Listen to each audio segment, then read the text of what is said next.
year grew at 11%.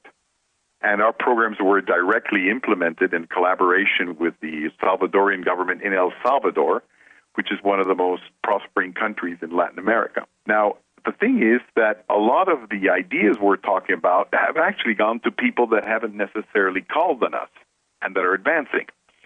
The other day, for example, when I went to give a conference in Moscow, I was called in to the Kremlin to be told that as a result of a long conversation I had, about 4 hours, with President Putin, they've already advanced in a property rights system that has given Russians over 350,000 new titles in the 3 years that went between one conversation and today. And I just heard that today that in his inauguration speech, President Medvedev of Russia has announced that property rights is going to be an important part of the agenda. And they recognize us and they mention us in their State of the Union addresses in spite of the fact that we haven't coordinated with them. The other day, I also went to China for a businessman's conference where I was simply one of the speakers. I hadn't even done my homework in China.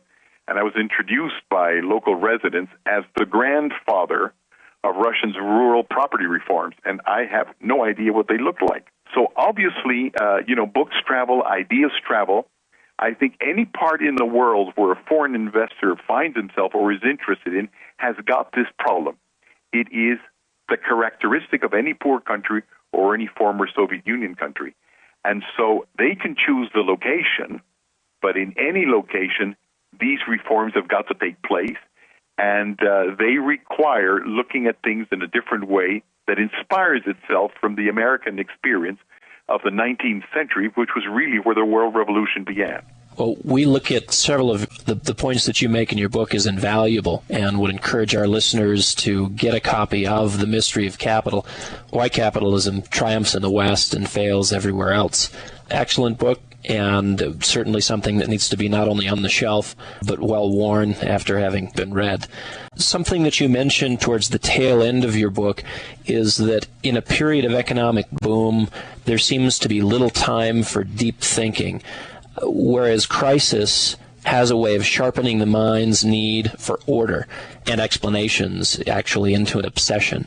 And we have a certain view on the current state of the economy, this recession, which is here in the United States, and we think will continue to expand more or less globally. We ask the question oftentimes, what does crisis look like? And does it impair the progress of capitalism, of globalization, realizing those are distinct in many regards. But do we find ourselves in the midst of crisis actually shifting back towards a command economy? Well, I don't think that you're going to go back to a command economy. I hope that since you're such a free and open society and you debate everything so much and so well, that you will eventually come to the conclusion that, for example, part of your recession in the United States is due to an unresolved property rights problem. All your subprime markets are the results of letting vagueness come into what were previously very clear property rights. Obviously, you have created financial packages which are not as transparent, are much more opaque than what they used to be. It's a never-ending war. Now you've got to go back and find out how in the future, when property rights are being sold against credit or against mortgages or being burdened by them, you will this time round make sure that an economic evaluation is possible because the property rights are much clearer. You will also find out as the crisis or the proceeds during this recession that it'll also affect places like China. China last year had, according to the Chinese government, over 60,000 revolts. And many of them, and over 10,000, by the way, policemen were injured or killed in the process, as those that didn't have property rights complained about the fact that those that did have property rights were encroaching upon them. So as time proceeds, and unfortunately, as you say, crisis has a tendency of sharpening the mind, we will understand that many of the problems we face, whether it's in China, whether in the United States itself, or whether it is in the Middle East or in Central Asia, are essentially problems that owe their origins to poorly defined property rights systems. That property rights are more than just metes and bounds. They have to do very much with who you are, how you can be identified. They have to do very much on how you can manage assets and basically how we human beings relate one to the other. Once we're aware of that and we're clear, I think that we can avoid going back to a command economy, because that obviously doesn't work. Well, Hernando, we sure appreciate you joining us today, and I just want to restate a question that you've asked everyone to think about, and that is, are we going to make capitalism inclusive and start breaking the monopoly of the left on the poor and showing that the system can be geared to them as well? It seems that what you're trying to propose to the various leaders around the country is the one and only way to break this poverty cycle in many of the countries. Thank you for joining us. Sounds great. All the best. Well, it's interesting listening to him talk. If you read his writings, and he obviously has to deal with what we would all call the establishment, the whole globalist thing, because that's the way the laws get changed. But one of the things that seems like there's a missing link in the fact that there isn't already a capitalist West that wants to invest in something that will increase their capital. And he didn't seem to have any ideas into how we could be everybody benefiting, those that want to invest and then the poor that need to have those rights. And so it seems like there might be a tie there at some point. There's a missing link. What comes to mind for me is that when you're looking at developing countries and potentially investing outside of the United States, there's some vital questions to ask. And he brings those questions right to the surface. Mm-hmm. Who is actively integrating people into the market economy?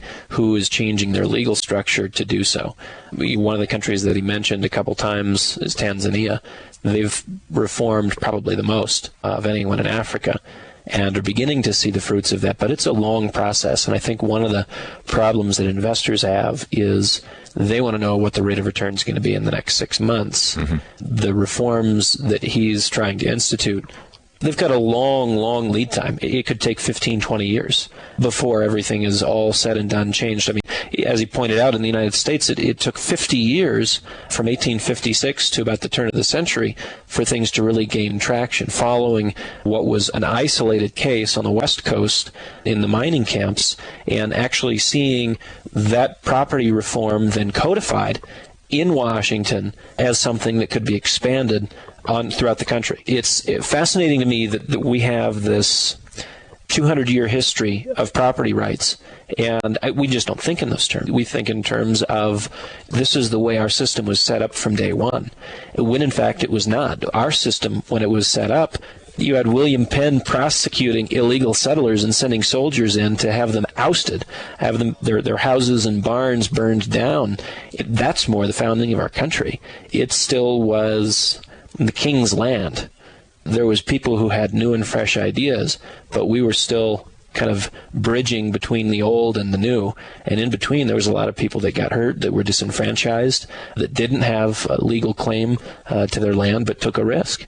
It's interesting to me as we try to distill down to what makes the most sense for an investor.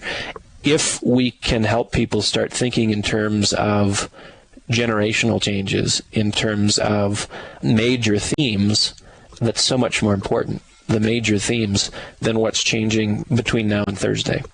Something that struck me, David, was a couple of weeks ago we had Russell Napier on, and he talked about one of the amazing things that's occurring in China right now is not that they're just going from a command economy to more of a free market economy, and they're moving towards cities, this mass migration, but that they're now able to own property enough to where they can use it for mortgages. They can put money down and start taking loans.